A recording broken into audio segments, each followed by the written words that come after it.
I was always the neighborly kind of person. I tried to be as friendly and charismatic to my fellow neighbors every day whenever I decided to leave my house. Sometimes, I would proceed with the same jolly hellos, almost every day in an unchangeable routine. I would leave my house at 7 in the morning on the weekdays to go to school, and wave hello to my next-door neighbor, Pratik Shah. He was a short Indian man with a well-groomed mustache, and always wore the same colorful windbreaker, even when the intense heat wave of June, July, and August comes melting the streets. I could sometimes catch Pratik having that damn sweater on. One must never judge their neighbor, however. Coming from school, I would say hello to two more of my preferred neighbors, Derek and Tyrone. My whole block was a mixed culture area, and I couldn't have had it in any other way. Derek was this 20-year-old guy who I used to always hang out with when I was a child. He was only 4 years older than me, but during my childhood, it didn't matter how old you were on 7th Street, because you'd still be accepted to participate in whatever outdoor activities we decided to kill time with. And I could still reminisce all the wonderful moments I spent outside as a child, and feeling the sun's scorching heat smack my entire body. I would gather with a bunch of other children and some teenagers at the time, and we would all come to some conclusion to play some game that involved a whole lot of running, hiding, and whispering. Either that or play football.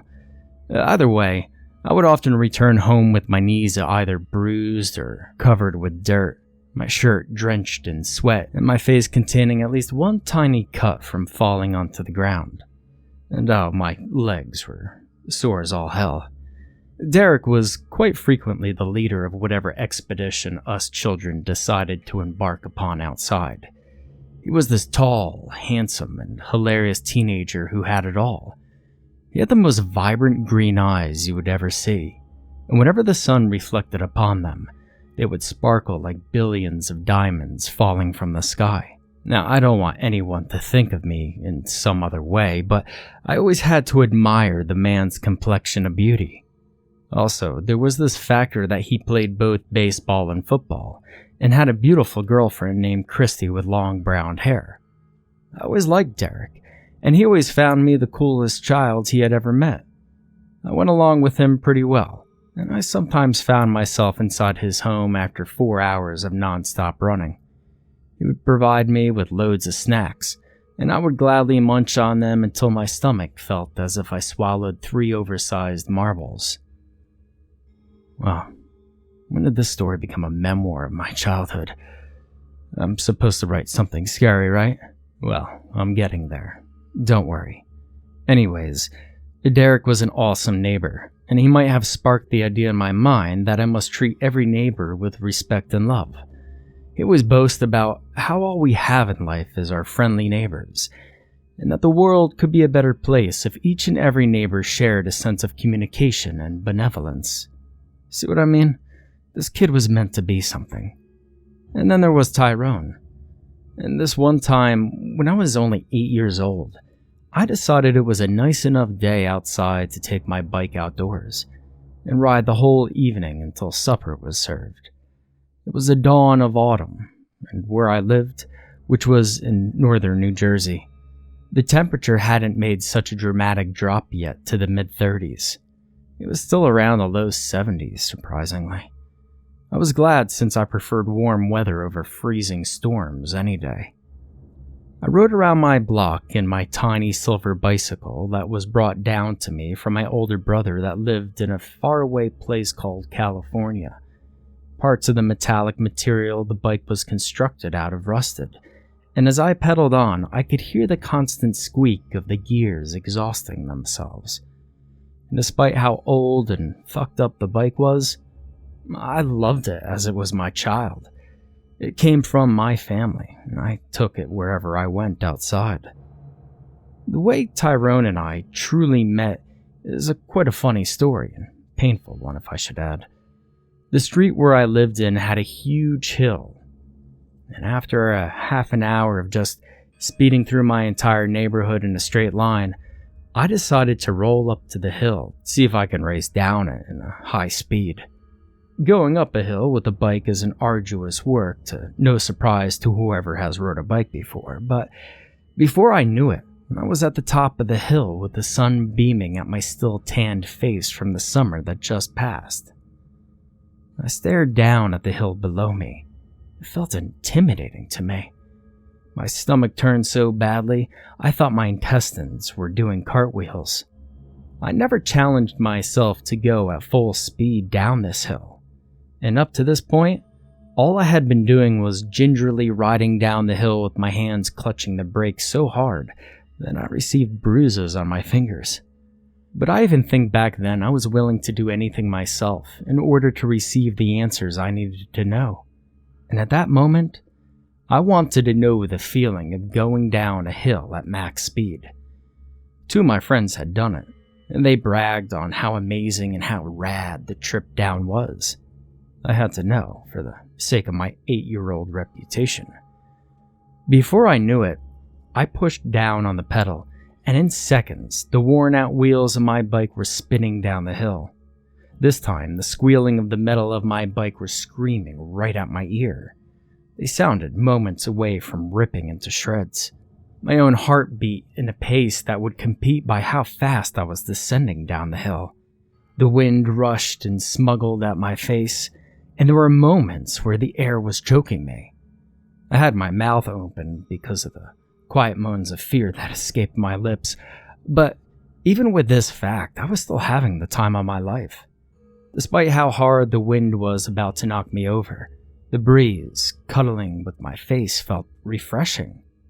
An instinct told me to squeeze hard on the brakes, but I had to fight my mind in order just to enjoy the ride. The world around me was blurred by how much momentum I accumulated. I was in paradise. Surprisingly, a smile crossed my lips even with the rush of air against my face. I was too dazed out from the joy I was getting with coming down the hill that I hadn't noticed the parked car leaving the driveway it was placed in. It was a small brown Honda, driving in reverse, trying to roll away from the driveway and drive into the street on my block. If the car had been any bigger, I think my face would have hit right against the rear of the vehicle. Instead, when my bike crashed against the side of the car at full speed, my body leaped over the brown car like the cow who jumped over the moon. Due to how fast I was pedaling down my hill, all the strength and speed I gathered from going down all came together in a single point. That single point was where I was sitting at, and the impact of my bike with Tyrone's car sent me landing on the other side of his car. My mother, she always told me to wear a helmet, knee pads, and elbow pads whenever I rode my bike, but, like almost every kid in my neighborhood and school, I didn't listen. And boy, did my mother scowl at me when I came home that evening. I landed right on those 3 areas of the human anatomy I just mentioned. My elbows and knees came crashing down on the concrete sidewalk and scraped the ground in one huge swipe. I felt my skin grind against the diminutive pebbles on the ground. My body rolled on the ground for a couple of seconds and stopped once my head hit against the TV that my neighbors had just thrown away. The pain didn't come when I fell, nor did it arrive when my head broke the TV screen. It came when Tyrone leaped out of his car, ran to me, and I saw his dismal and shocked expression. Now, I cried, of course. I think that much is obvious. Hot, bubbling, and alive agony shot at my arms and legs.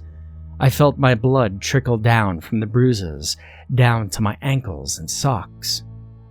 It was that pain that felt as if someone was pinching and stabbing at one specific point at the same time, not to mention how much my head buzzed from the smack it just received. I was seeing stars and flashing images for moments to come. The back of my head felt dense and was experiencing one of the worst migraines in my childhood. And how many kids can say that their heads crashed against an ancient TV? The ones with a huge hunch on their backs? "Aw, Jesus, kid, y'all okay?" I heard Tyrone ask, as generous as he can speak. He had a very deep, masculine voice. No man I met has ever topped since. The only response I gave him were my weeps of agony. Let me help you there, stud." Tyrone crouched down with his skinny, wrinkled, but muscle-packing arms and dug them under my body. He pulled me up with no problem, which shouldn't be a surprise since at the time I probably weighed like 50 or 60 pounds as a child. My home was only a couple houses down from where Tyrone's car was parked, and I knew that Tyrone knew where I lived. Whenever my mother would walk me to school, she would always say hi to Tyrone with pleasure. So Tyrone knew instantly where to go as he ran with the child over his hairy arms. My own world was a fishy and dreary ride at that moment. I had just received one of the most brutal falls of my childhood. But at the same time, I just rode the most awesome hill in my life. How many kids can boast that they rode down 7th Street's hill and crashed against a parked car? Only I. My vision was blurry as well as disoriented as Tyrone rushed to my home. But all that changed when my droopy eyes stared at the woman who was sitting inside the entrance of her house with the door opened. There are many memories of my childhood that are mixed up, but this particular moment I will carry in my heart until death comes knocking on my door. There was this white and green house a couple of houses away from my own that I hadn't quite noticed before until that moment. She was sitting in a chair that appeared as messed up as I was. Chips of the paint that covered the wooden chair fell away before my eyes, and over time that chair will transform from a mixture of red and blue into a dry oakwood yellow. The elderly woman sitting on the chair had long, straight, and luscious hair the color of the moon. It reached down all the way to her thighs when she sat down, and had bangs concealing her leathery forehead. I write down her forehead was leathery because the entire skin on her face had a complexion of wrinkles, and this texture that appeared like rubber. I mean, I can't describe it any better than that, to be honest. There were also multiple moles and birthmarks decorating her cheeks. Over her entire body, she had on a large, fluffy green nightgown that she wore every single day. This was the first time I had ever set eyes with this woman, and she brought out a horrible first impression on me. Of course, I must have rendered her the same appeal, since I must have looked like complete shit at the moment with blood all over my clothes and skin. But I had an explanation while she didn't. In fact, I would get to know the terrible fact that she looked how she appeared every day. This old woman offered me a look of complete disgust. It was as if she gave off this depressing expression to the entire world, because the earth must have done something so saddening to her that she has to demonstrate herself in this matter. Her fat, pink, and old lips came down in a grumpy frown, and her eyes narrowed at me with disappointment mixed with grimace. I groaned in fear at the sight of her, but she took no notice of my terror. Before she disappeared behind me, I glanced at her one last time. I swear on everything I loved that this happened. She laughed like a witch at the sight of my blood and demise, and shut the door in front of her with a large slam. The echo of the door being closed haunted me as Tyrone marched toward my house. I kept on thinking of the woman's hysterical laughter before she drifted away from my eyesight. It sounded bizarre, almost insane. And at the end of that day, Tyrone brought me back home in one piece. He took a while to explain to my mother what had happened, and my mother answered with first shock, fear and concern, then with attention and finally with laughter and delight at the idea that I was okay. Tyrone and she chatted for a bit, and he had to leave right away soon after. Once the air cleared up and my head stopped hurting, my mother teased me at the idea of not listening to her when she says to always go outside with proper equipment. The whole time my mother was yelling at me, my mind was in a different place. I kept on pondering about the old woman who I just met moments ago, and replaying in my imagination that wretched and demonic laugh that came crawling out from her mouth. How she had closed the door as if all she opened it was to see my pain and torment. As you can imagine, I couldn't sleep that night, and when I did sleep, nightmares bit at my brain. This was the start of a journey better left never crossed. After this incident, I didn't particularly tackle with the idea that the woman who I just met was somehow out to get me. In fact, the whole concept of that day slipped away from my mind in no less than 3 days. It was just childish fears combined with an expansive imagination. Every time I passed the green and white house, I would barely give it a second glance. Kids are so easy to forget the things that hurt them. I think that's actually pretty scary in itself. So it wasn't until around the time I was 11 years old that the horror of that day resurrected itself upon my life once more. I was standing in line inside the corner store that was placed up the hill where I lived. It was this medium-sized bodega that my mother always used to send me to buy last-minute groceries. I also went to the store to buy the occasional snack or drink. That evening was during the beginning of spring. I remember very specifically these things because, number one, when major moments in our lives occur, you tend to remember every single detail about that day. Number two was that I remember wearing my black hoodie with a pair of soccer shorts.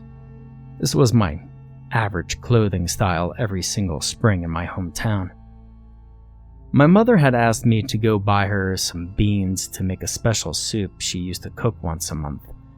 I went reluctantly, searched for the beans, and waited in line for the tourist in front of me buying a Red Bull to hurry up with his item. As I kept on gazing at the man's large 48-ounce heart attack-inducing drink, my eyes shifted on the two customers who stepped inside the store. And my body straightened once I glimpsed at the two men. I recognized them from the green and white house that was down my block near where I lived. At that moment, the memory of seeing the old lady chuckling at me returned to my imagination, and I felt the hair on the back of my neck float as if being pulled. They came strolling inside with sanguine smiles on their lips, and they kept turning their eyes all over each object inside the store. For a second, I thought they were on drugs. But the one man appeared too old to induce himself in such illegal matters, and the other man just didn't seem like he had it in him. The old man's face closely resembled that of the elderly woman's face, and I came close to making the conclusion that they were siblings. But then another memory crossed my mind once more. This one time I was walking down my hill, I spotted the old man and woman connecting lips with each other. I mean, no way in hell were two siblings kissing each other, unless my hypothesis was right about that old lady and how fucking nuts she was.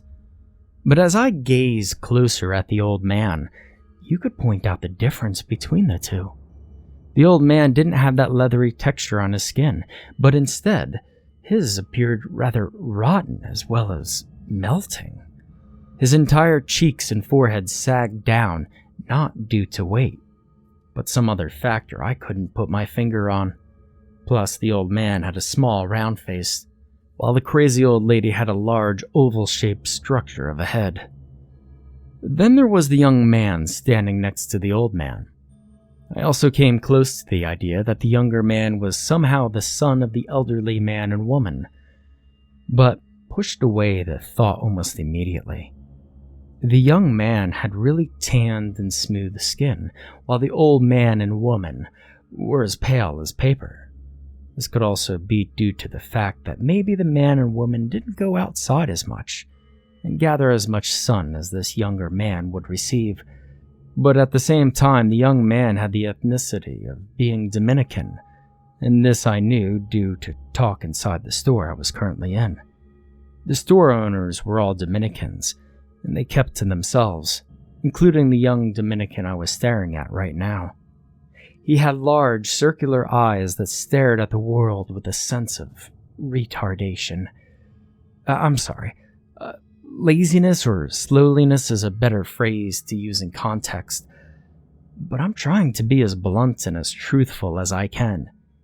You could just tell, however, that the young man was probably around the age of 25, was a bit behind in the head. Not to mention that also when he walked in, his lips kept parting away from each other as if speaking silent words only he could hear himself. Both men were about the same height, which wasn't much since they stood at almost 5'4". Being 11, I barely reached their height, but over time I would get to tower over them. Without warning, the young Dominican approached me almost as fast as I was going down my block with my bike that one time, and for a second, I was dazed out in my own thoughts, but reached just in time to pull away from the man's approaching hands. Hey, the young Dominican said. Most of their kind spoke in this tongue, and I grew accustomed to hearing this talk. It also helped that I, myself, am from a Hispanic background. But the way this young Dominican slurred his words, I knew there was something wrong with him. Benaka, come here for a second. I think he meant to say, come here for a second. But at the moment I was too surprised at what was happening, I didn't have time to question his words. I turned my eyes to see what the two male store owners were going to do of the situation, but they were too busy chatting it up with the tourist who still hadn't fucking left. If there's one thing Dominicans are great at, it's storming up an hour-long conversation. You have to remember that I was still a child at this moment, and I still had the idea that you could trust anybody in the world, especially our neighbors. So when this young man took hold of both of my hands with a tenacious grip, I didn't think much of it. In fact, I smiled right at his face as if we were best buddies about to do something spectacular. But nothing fantastic happened next with what he planned on doing. The young man took a second to admire my hands, and then proceeded to drop them down towards his legs. Well, at first I thought he was going to place them near his legs, but then he went a little above his thighs. Then I knew what he wanted to do, and forced my hands away from his monstrous grip with all the power I could gather in a single moment. "The fuck are you doing?" I yelled so loud, I thought China heard a faint echo of my protest. All conversation ceased to an end once I released my initial call of denial. The young man eyed me with that clueless gaze of his, while I shot at him an icy stern gaze of austerity. My arms were trembling, as if I had just escaped a snowstorm. "Oi, what are you doing, man?" the store owner asked the young Dominican, and came around the counter to get between the young man and I. "You can't be doing stuff like that, you heard?" The young man responded with more mumbled and inaudible words. Yeah, get out of here, you heard? Vamos, get to the street, man." The store owner almost pushed the young man away from the store. I felt bad for a moment, but then I remembered that he almost made me touch his crotch with both of my bare hands. The entire time this scene was happening, the elderly man was just standing there with his hands in his pocket, and that same furtive smile on his lips that were stapled on his face forever. It was strange just looking at the old man. He had that same expression the entire time, and it didn't even shift slightly once he and the young Dominican left the store together. The last thing I saw was the red coloring of the man's lips and those large lost eyes of the slow young man. I apologize for what just happened, man," the store owner said. It was about 6'2", and he made me look like the smallest human in the world. "I don't understand Creepypasta with that man, you know? Something is wrong with his head, you know?"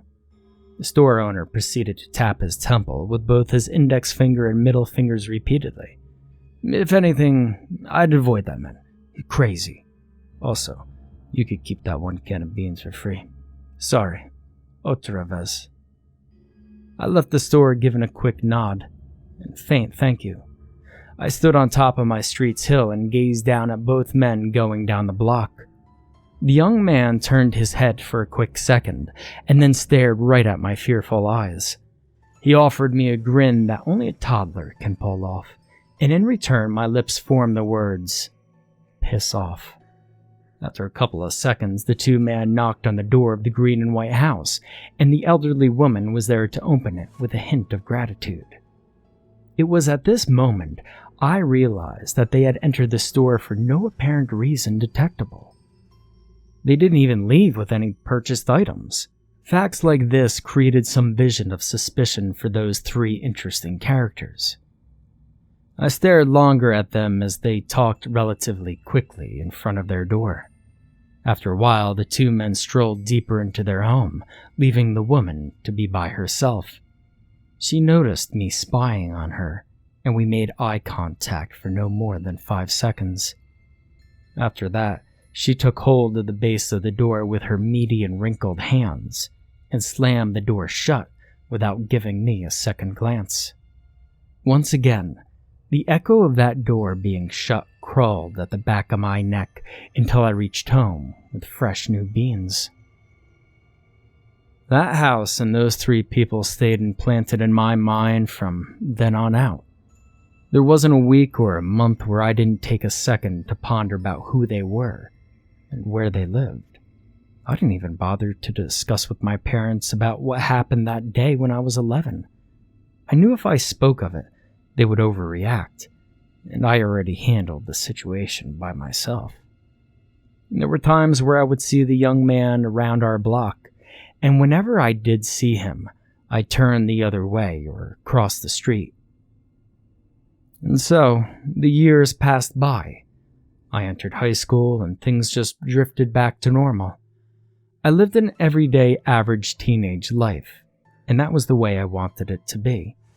I watched as old neighbors left my street to move away, and newcomers arrived with trucks loaded with their furniture, family photos, etc. I made sure to stress with my parents that we should welcome them, and of course, they didn't deny the offer. They were just as gregarious as I was when it came to our neighbors. During the time I was about 15, I decided it was time to find out some things or rumors about that green and blue house. And the perfect opportunity came when I was walking up my block, and I spotted both Tyrone and Derek conversing outside of their homes. They both lived right next to each other, and were as close as neighbors as can get. "Hey, what's up, Derek?" I spoke cheerfully, offered a grin, and clapped hands with him.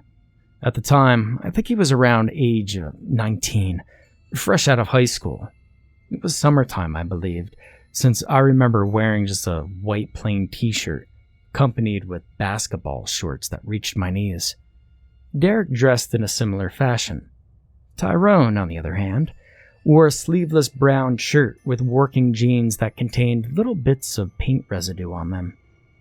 The thing everybody loved about Tyrone was that he was always looking for jobs to do around town, and he wouldn't mind painting inside or outside of a house for a cheap price. If there was a man we all depended on, hell, it was Tyrone. "Sup, little man?" Derek said with a soft but gentle voice. "Damn, I haven't seen you in a while, dog. How you been? What grade are you in now?" "I'm in my freaking sophomore year," I grunted. "Hey, Tyrone, how is everything?" "Everything's good, bud," he said with that generous, deep voice of his. "How about I let you two kids talk about your stuff? I gotta go upstairs and fix some things inside my home for a while. Been a busy day for me. If either of you get a chance, you should check out Miss Velasquez's house. I painted that beauty in under 3 hours, and it came out as beautiful as she is. Sounds good. I'll remember to go visit her one day, I said. Ms. Velasquez wasn't all that gorgeous. Not as pretty as Derek's girlfriend. But hold up one second, Tyrone, if you may. I gotta ask you two fellas something real quick. Shoot us, Derek spoke.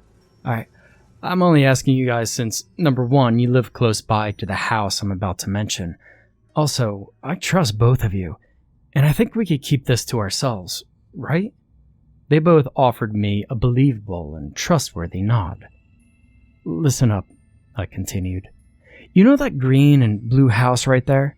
I pointed at the home just a couple of yards away from where the three of us were standing. Yep, I know that place, Tyrone said. I turned to look at both Derek and Tyrone, and they gave me a solemn look. Right away I knew something was up, and my suspicions weren't all unreasonable. 1205 is the address. What about it, son? Let me tell you guys something. I began and proceeded to tell them my two tales, the one involving Tyrone, and the other up the block inside the bodega. As I chose the right words to describe every single detail of my story, they kept on giving me appropriate nods and looks of dismay. To be exact, I was a little disappointed with the way they were taking in my story. I expected a more depressing or alarming vibe between the three of us, but instead, it seemed as if they heard it all before. After I finished telling them everything I thought, experienced, and knew, I stood quiet in front of both of my friends. After a few seconds of awkward silence, I spoke again. Well, I'd say that it took you long enough to figure this shit out, Tyrone spoke. Listen here, Pedro. I've been living here for almost 30 years. 30 years, I said. And I've seen all types of weird faces and people around town. Those three folks right there? Something ain't right. I'm a grown 55-year-old man. And that old lady who just does nothing but sit on that old rusty chair all day still gives me the fucking creeps. That house just smells of something fishy. Yeah, I would not trust a damn person in that house, Derek said. I'd seen that Dominican bastard trying to talk with some of the younger kids. I know there must be something special about him, and I won't judge and all, but still, somebody has to control that person. Besides, I began, what a weird bunch to have living inside a home. Like it's just two old white folks and then some young, slow Dominican man. How did that happen? Tyrone, you got any idea? Well, I'll tell you this much, Tyrone said. He beat his chest a little, and then went to a coughing fit for a few seconds. Excuse me, fellas, I should lay off the sticks for a while. Anyways, I saw that old couple when they first moved in here, and I'd tell you, they were completely different from how they are now. I was going to ask, well, how exactly, but was interrupted by Tyrone's harsh shushing sound. Shh, hush, boy. All unanswered questions can come after I tell you this. So yeah, I saw them folks move in here. It was a year after I moved in, to be specific about it. They were already old when they first arrived, around their mid-40s or 50s, but they were jollier to say. They just didn't seem as pissed or as gloomy as they do now. I think the woman was 3 times as pretty, actually. She had the looks of those old ladies that you knew would still contain some of that beauty, even when 80 years hits them. Now, they both look like dog shit. Excuse the language, fellas. But yeah, I saw them move in, and I saw them enter their house for the first time. Nothing too special about the event. We were able to make them feel at home. I don't remember where they came from, what their occupation was, and why the hell were 2 old folks moving in a place like this? I mean, shouldn't they be in Miami or some shit? Either way, we didn't question them. But then, things happen, time changes, and over time that old couple shifted to something else. Each year, they just become more isolated from everyone else. Even with our efforts to try and get him out of the house, those folks still locked themselves inside like a bunch of slaves. I think they truly wanted to be inside the home and be consumed by it. I don't know what was so damn unique about that house. Eventually, well, them bastards just forgot about us. But this is what I get from this whole experience. Tyrone leaned closer to Derek and I. Now, you call me crazy, and I know sometimes you young men might think I am by how I love working and all, but I believe it's that damn house that got to them. Something about that home ain't right. You can't tell me the opposite. I mean, sure, the lady and the old man may make your spine tingle, but you see, it's the house that gets to your bones. Whenever I walk past that son of a bitch, well, I pussy out, to be honest. I can be sensitive about this type of shit, and I just feel so insecure about myself when I walk past it. I feel as if that house has eyes and it's watching my every step. Shit, like, that ain't sane, but I feel it. I mean, I truly do. I was speechless. Derek was speechless. We were all lost for words. I tried opening my mouth to speak, but it felt as if it were sewed shut. You don't gotta say another word, son. I know you think it's true. Them folks were nice, generous fellows before that house ripped their souls clean from them. I damn feel sorry for those poor SOBs. All I'm saying is if I were you, I'd avoid that house as much as I can. Now, why would you ask us what we thought about that house anyhow? Just wondering and all. Was the first lie I ever told one of my neighbors. I wasn't just wondering. I was hunting. I was scavenging for the truth, and it will fall on my hands whether anyone liked it or not. I had to find my answers. You got any stories, Derek? Tyrone broke the silence. Nah, not really, he said. Just thought I always found them folks a bitch to look at. I mean, I love everyone here, but it takes a special kind of feeling to love those guys. It's just a vibe, man. I just don't dig it. Ditto, I mumbled to myself. What happened?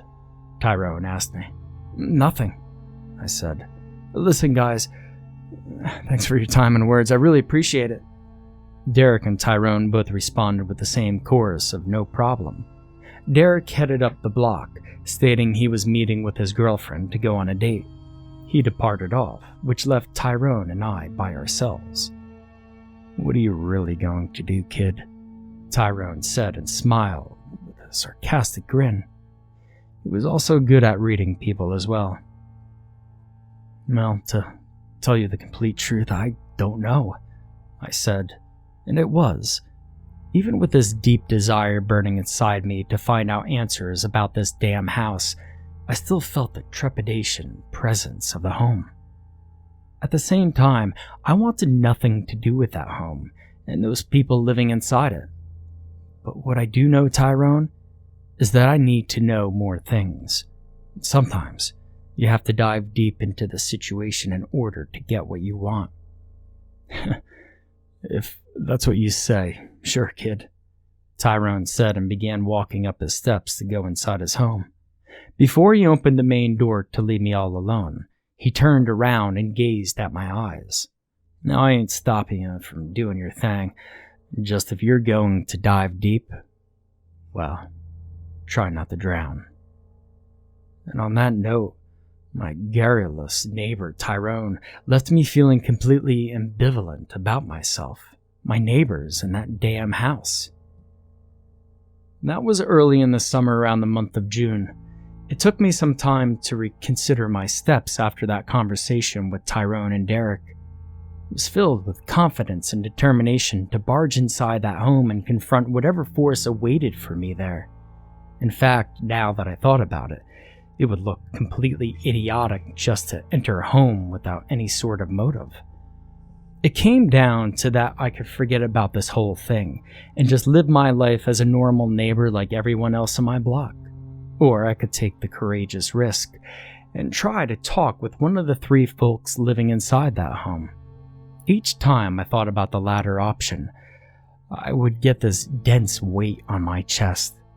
I don't know if it was fear, excitement, or a bizarre mixture of both. Either way, when the middle of July arrived, I made my official decision. The sun was baking the entire neighborhood with its scorching heat that made my skin feel as if it were melting. I stepped out of my home with my keys in one hand and a fresh batch of brownies in the other. I baked double chocolate fudge brownies for the whole damn neighborhood. I knew it was not so great an idea to be offering such hot, thick, and messy snacks on a summer evening, but hell, who can deny a brownie? I kept the chocolate brownies in a large rectangular tray that could sustain about a dozen of them. Here was the plan. I was just an average neighborhood teenager giving out free brownies for whomever wanted them in my block. I know this type of behavior would strike me as being a bit shady and devious, since we all know what some teenagers do with baked goods, but I had several advantages. Number 1 being that everyone adored and loved me inside my block. There was not a single person who didn't know me in my street, unless they were a newcomer, of course. My neighbors found me trustworthy. The second was that, and well, I don't want to sound hubris or anything, but most of my neighbors were quick to point out how handsome I looked to them. In this world, it pays off real nice if you have a nice looking face. I would go around each and every house with my batch of brownies and would have to go knock on the green and white house to see if my neighbors would love to munch on my fresh baked goods. So with this idea, I wouldn't look as bit as suspicious or weird for attempting to go inside that home. I may get a few second glances at my fellow neighbors for even making direct contact with that home, but they probably would see it as being naive and not knowing truly what type of people lived inside it. Little did they know that I knew exactly who lived inside 1205 7th Street. Trust me, I had first-hand experience. No pun fucking intended. The first house I went to was Braddock's. He took my offering with gratitude and look of starvation and clapped my back several times before I left. I then proceeded to go to the rest of my neighborhood until I finally reached the green and white house. Next to it was Tyrone and Derek's apartment, and I considered offering them a brownie. Of course, if I did this, they would both want to start a conversation with me. Once that happened, I could kiss my plan goodbye. I just passed the thought away and focused on the main task ahead of me. When I reached the front steps of the green and white house, I kept my foot an inch away from the first step. I placed my sweaty hand on the railing that had its black paint chipping off. I'd never been that close to the house before, and at that moment, I regretted the choice I made. Just touching a piece of the house made me feel powerless. Stop it, I told myself. It was just Tyrone's stupid superstition about the house. I couldn't have the idea be realistic in my mind. It just didn't make sense. So I walked up the steps while at the same time ignoring Tyrone's voice ringing inside my head. My own inner voice kept on repeating the same phrase of not to go through with this. I had to block and separate too many voices that were smacking around my mind at that moment. I reached the front of the home and let out a breath I hadn't realized I was containing. The door stood right in front of me, but I think stood is not a correct term to describe the position of the entryway. It was almost crooked from the left side, and I peeked at the hinges of the door as they gingerly swayed back and forth with a rusty croak that reminded me of my old bike. The door was at the breaking point of collapsing. I figured that if I had knocked hard enough, I could bring the entire home to the ground. And so I slowly tapped my knuckles 5 times against the dry wooden door. As I waited for someone to open the door, I took this time to observe the entire house from the outside. Some things I didn't consider about the home were the little holes covering most of the wall of the house. They appeared like someone had slit parts of the wall with a jagged knife and had created these oval-shaped holes. I reached out my hand to place a finger on one of the holes and retreated my hand once I made contact. I almost stumbled back and fell down the stairs by how terrified I had become. My entire body shook with frozen fear despite the heat of the day. The sweat dripping down my neck and back turned to ice-cold liquid, and every single one of the hairs on my arm rose with great horror. I couldn't control my body by how much I was shivering. Once I touched that hole, I felt some sort of movement.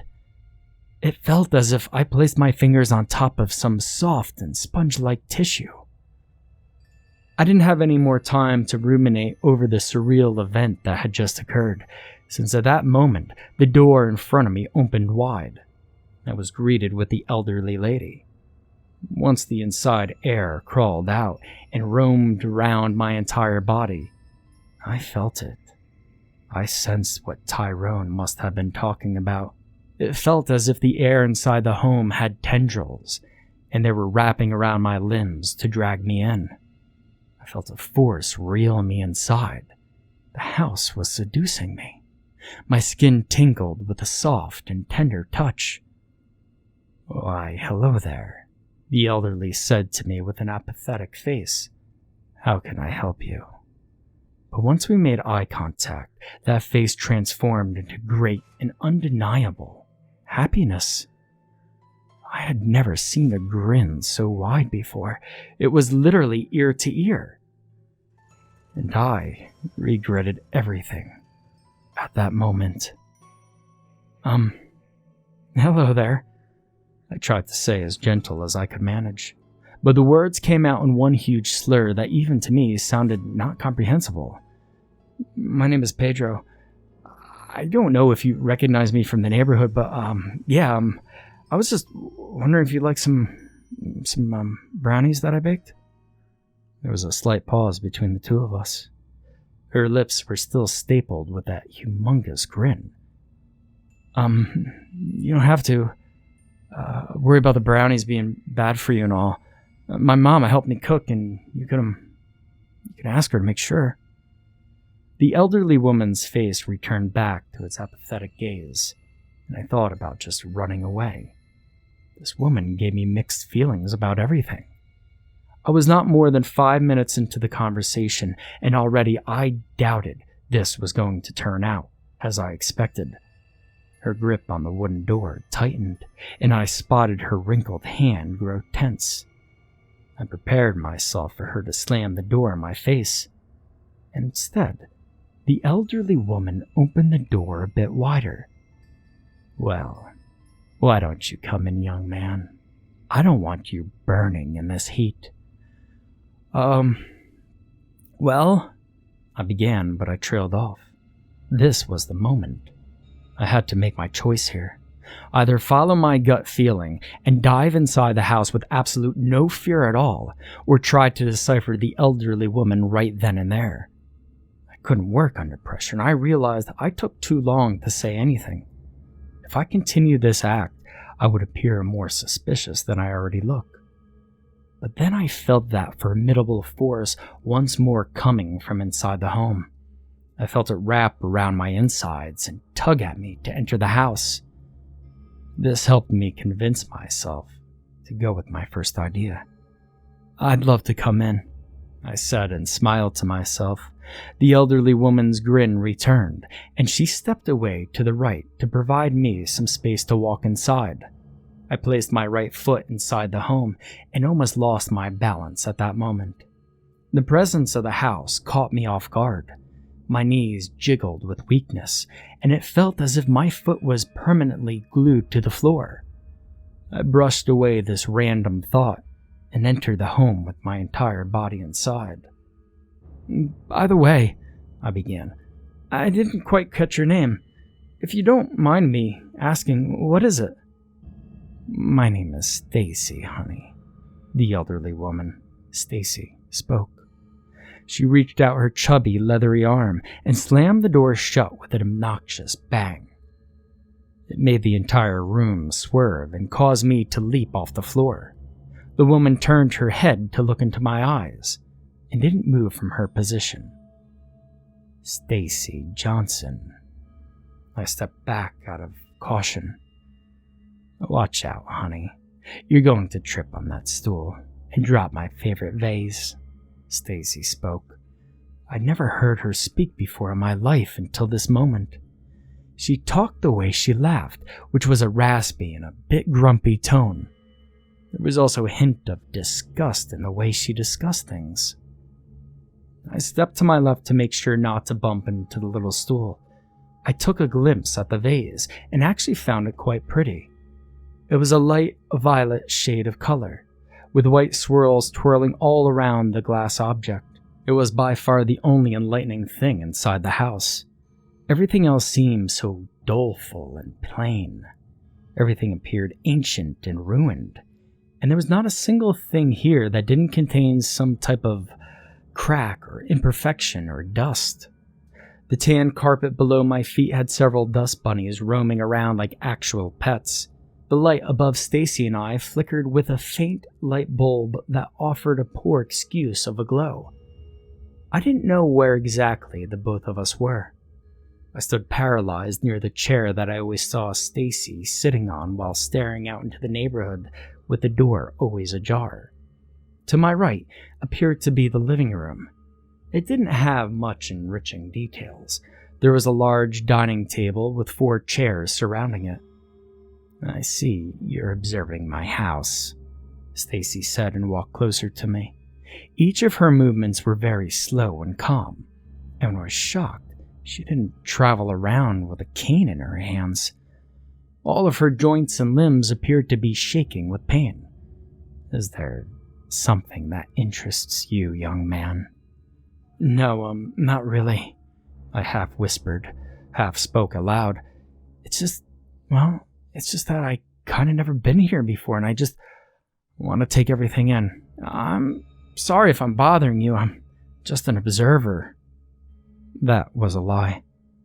I'm sure you are, Pedro, Stacy said with a bit of sarcasm. Did she somehow figure me out? Was I that readable?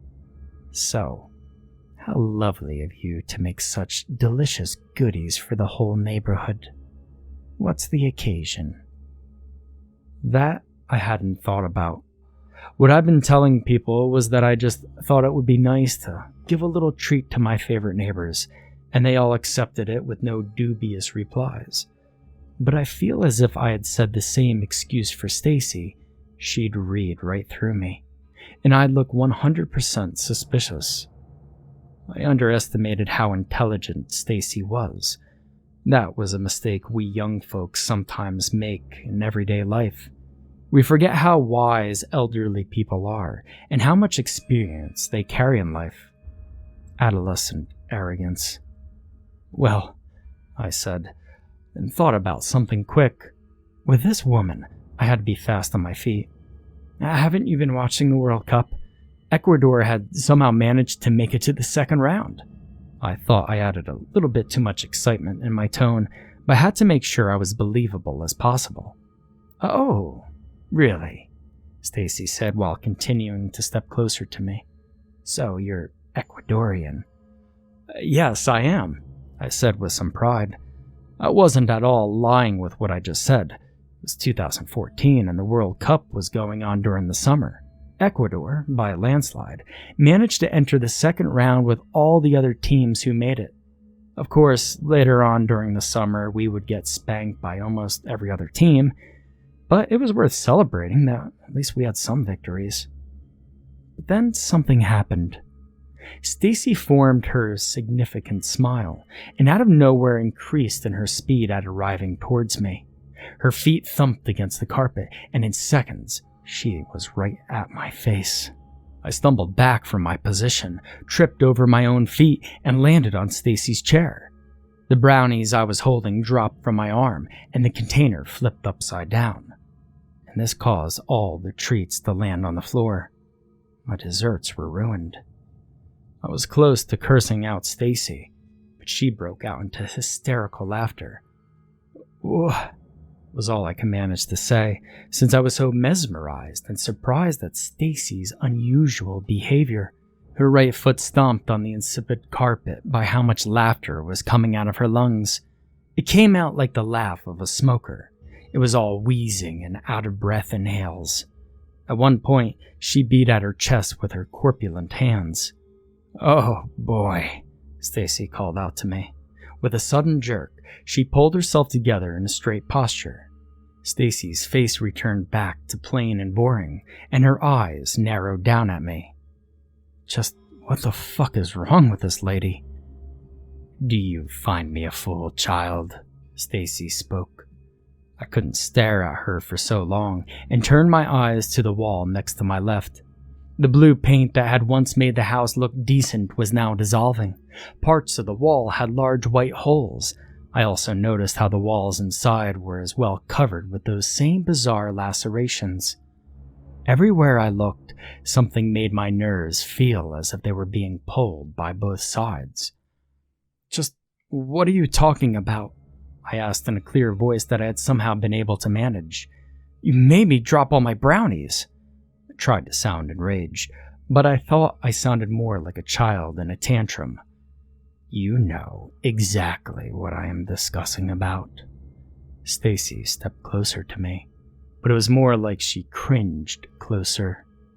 There was a hunch on her back, and her eyes kept narrowing until they looked like eyes of a snake. Some of her gray hair fell to her face, concealing her wrinkled skin, but it seemed as if her hair blocked out all the prettiness still dwelling out of her, and only made her hideousness stand out more. Nobody cares about us in this house. And then out of nowhere, a lovely and handsome neighbor boy like you decides to bake brownies for the whole damn street. Give me a break. To be fair, I only baked for some people. I couldn't afford to bake for the whole damn neighborhood. I thought I shouldn't have said those words, since it was no time for being a young, sarcastic dick, especially when my life felt as if it were in danger. Either way, you looked suspicious from the start. Stacy spat. That grin occurred once more. Her tone came out in a joyful flow. "But now that you're finally comfortable and all, why don't you tell me why you're really here?" Comfortable was the farthest thing from what I was feeling. I didn't know what to say. I made it official that this woman was batshit crazy, and that I had stepped into a realm that I should never have entered. But the thing I feared the most was that Tyrone's words and advice were starting to make more sense as time ticked by. I noticed it wasn't necessarily the woman who was causing me to break down, but the house was doing most of the job. Each second that passed by, I felt as if the air became denser, the walls grew closer together, and my own body sank deeper into whatever force was reeling me inside. It was a closing-in feeling, like some force was hugging me tighter and tighter, and forcing me to grip harder into my own sanity. Soon enough, I would feel as if I could no longer draw a single breath, and that my muscles would become unable to move. Stacy's smile remained. "I don't know really why I'm here," I said plainly. In truth, my mind blanked out. I kept on seeing the numbers 999 repeating in my head. "Well, that can't be true," Stacy said. Even she was starting to become sort of an illusion. But it wasn't that. In fact, she became more real to me. That smile no longer frightened me, but rendered a welcoming emotion. Everything about her became so right. "Come on, Pedro. Find your reason. I know it's in there." The walls, they were trapping me. The room became shorter, and the amount of space I thought I had before decreased. But it all felt realistic. There wasn't that dreamy effect or anything that made it look like a figment of my imagination. It seemed to be following the rules of matter, time, and space. It just appeared as if this was supposed to happen. Stacy became a likable person. I adored her in a way, and that felt so right. The walls, they were closing me. The tendrils and tentacles I felt before that were dragging my limbs down resurrected themselves from the graves and took a hold of me once more. But it felt right. Everything felt at ease. In a way, I was in my own sanctuary. I never thought such details could feel and be so correct, so in place. And Stacy stopped smiling. Then the world collapsed for a brief second. Everything fell apart. The walls crumbled, the tentacles slithered back to the ground, and Stacy's face was apathetic again. Things went back to normal, and I found Stacy a horrific figure once more. "You should have never came here, kid," she said. Her eyes, squinting, watched me with some pity, some disappointment. "Why didn't you listen to Tyrone? There's only trouble for you here. It doesn't matter. It's too late." "Just what the hell do you mean?" I yelled and got up from the ancient chair. "What's going on? Why do you keep on freaking changing your expression? One second you're smiling, and then the next you have that stern gaze of yours. What's going on?" "Oh, you'll know soon enough," Stacy spoke. "It takes time for this house to truly enter into your mind, but it will never truly get me. No matter how hard it tries, I still keep a part of me sane. It took away John and Carlos quick enough, but I've always been a fighter. And so tell me, Pedro." This time I saw a vision of it coming once more, some sort of prediction I adapted to. Stacy's smile crossed her lips. "Why are you here, Pedro?" Stacy's face was only a few inches away from mine. Her entire hair concealed her face minus her eyes and lips. There were only two things I had to look at.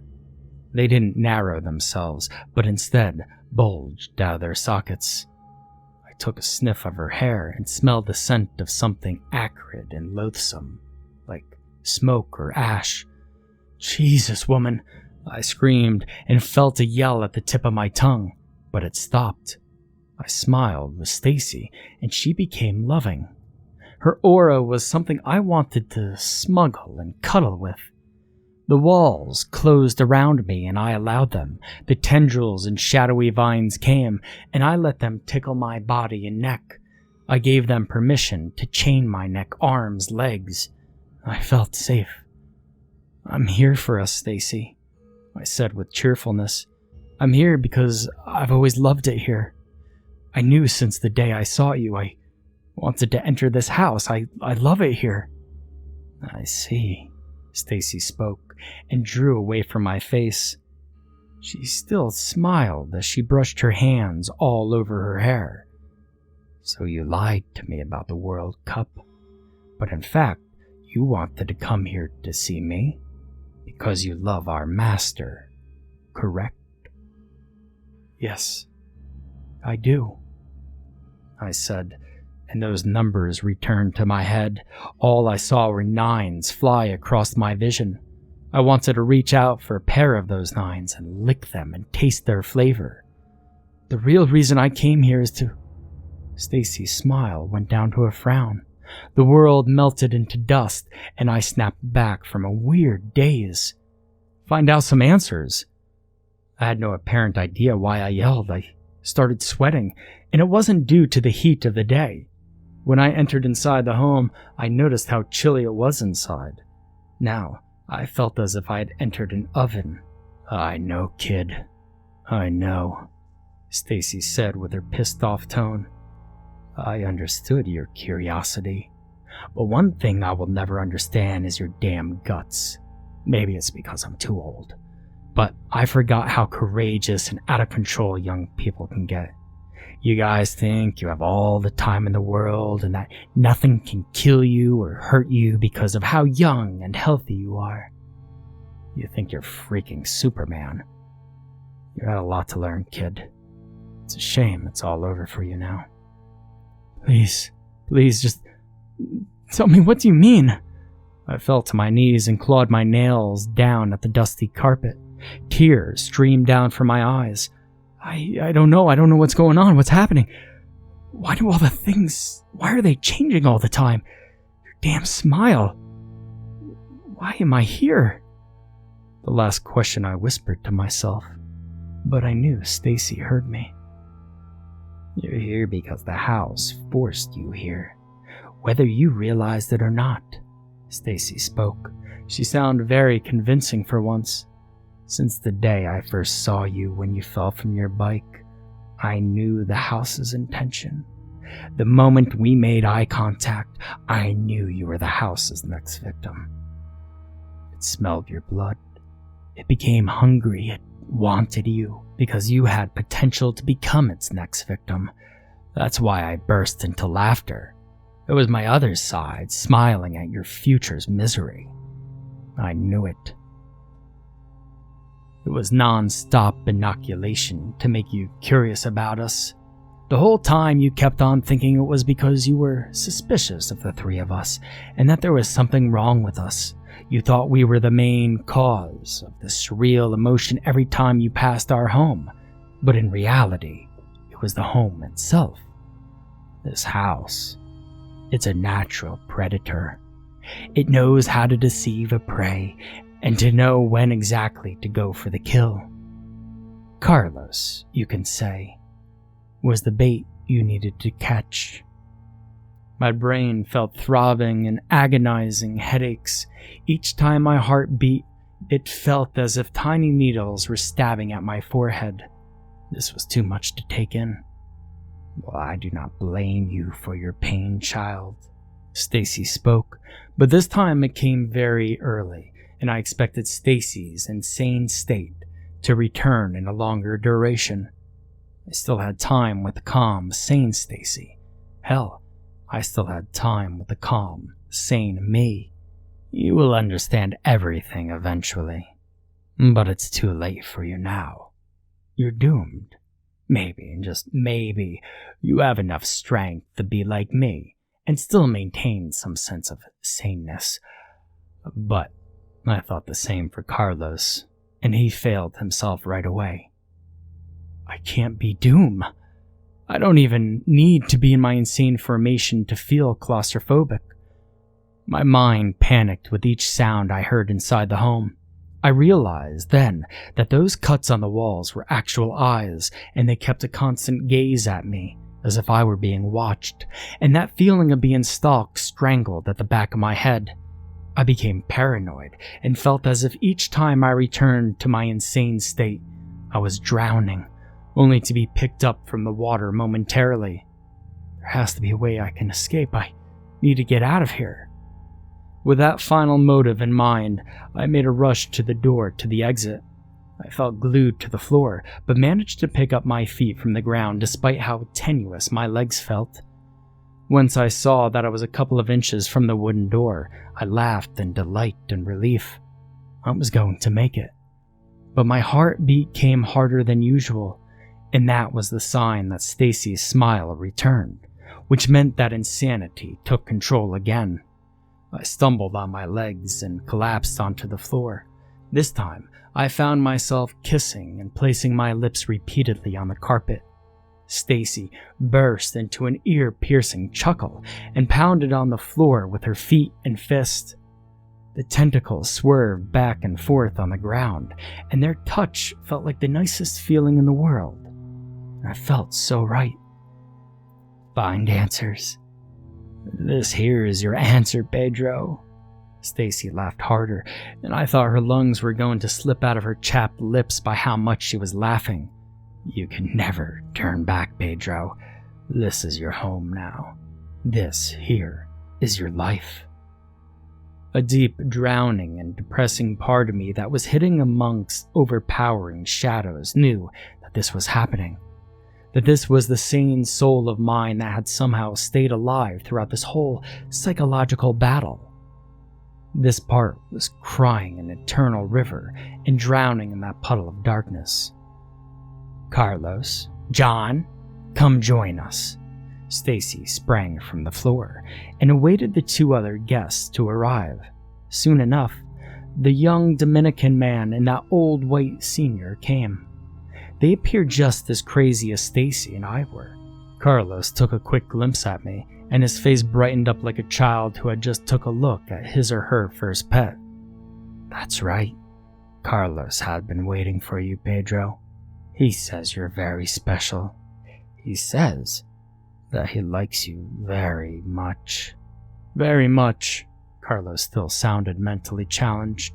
The young Dominican rushed towards me, and he started to roll around the carpet as I was. He joined me at my crazy fun. John licked Stacy's hair and cheeks with his slimy, rotten tongue and placed himself in the corner of the house near Carlos and I.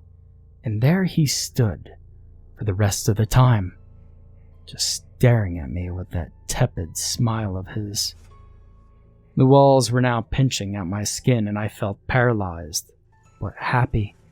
I even started to love the young man. He took a hold of my hands and I saw them drop down to his pants. I wanted to do it. I wanted to do everything and anything this house desired me to accomplish. I wanted to please my master. Stacy's smile, thank goodness, died on her face. "No!" I jumped back from the young man and moved my head in all directions of the home. Everything came back to normal, for now, except Carlos and John. They still appeared in their insane state. "Oh, you're tough, kid. I'll give you that," Stacy said. "You're lasting longer than John or Carlos ever had. Let's see if you can manage for so long." "This is it then." I spoke silently, slow, gentle tears slipping down from my eyes. "I'm done, aren't I? I'm going to be just like one of you guys, right?" There were no words from Stacy, and that said enough.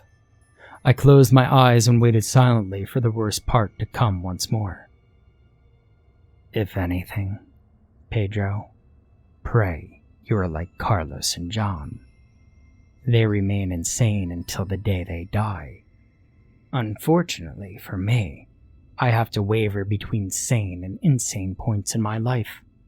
It's a stressing and depressing thing to deal with. Carlos at least feels as if he's having the time of his life. I, on the other hand, know the reality of things.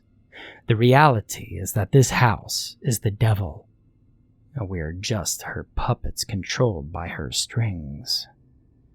Stacy smiled. Insanity came. I touched Pedro. I loved it. My hands loved it. This time, what overfilled my field of vision were the nines floating around like clouds. 999, 999, 999, 999. I only managed to write this in my sane moments in my life. It was arduous work doing so, since sometimes my insane episodes would arrive, and that part of me would tear the pieces into shreds. I surprised myself when I accomplished the last sentence of this memoir of mine. Stacy is the only true companion now, but soon she'll be dead. This will give me the complete authority of this house. I cannot blame her, since she's been alive for a very long time. She's surely a trooper, and not even the devil can ever take that away from her. I give Stacy that. As for me, life has been exhausting, as you can imagine. I was supposedly missing in my neighborhood when I first came into this house. My neighbors were rapid to remind me to the police that the last time that they saw me, I was giving my brownies to the whole block. My parents informed the cops that they helped me bake them. After months of non-stop searching and finding no ends, they came to the conclusion that I was kidnapped. Also, I am presumed dead. Of course, the whole neighborhood mourned for me, and I even mourned for myself. I am dead, in a sense. Since the time I first entered the house until now, I've been kept hidden away from the outside world. The devil doesn't want me out just yet. She says that she wants to wait until Stacy is finally deceased, and that I am unrecognizable to the neighborhood. The devil wants to rearrange my entire face. and I look forward to it, dubiously. I remember this one time I was walking around the home, and I found this very old newspaper article. It described a story I can easily relate to. Young Dominican boy goes missing. Carlos Pena went missing around March in 2003. He was last seen around my neighborhood. He was also supposedly kidnapped and presumed dead. Strange. Carlos and I have something in common after all. I wonder how I never heard this story. I know Stacy is going to die very soon, which was why I asked her earlier today what those 9s floating in the air are. I always see him around Stacy, I told her.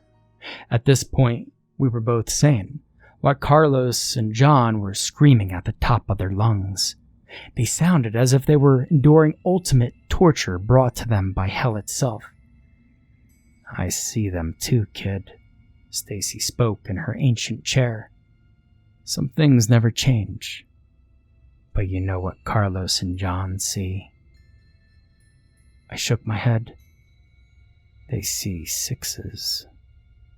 They see her number, Pedro.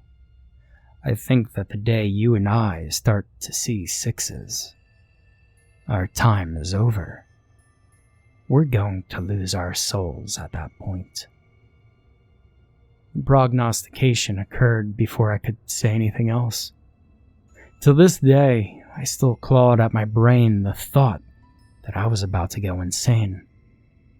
Don't worry, kid, Stacy spoke. You're used to this already. I think in truth we humans are all crazy in our little own way.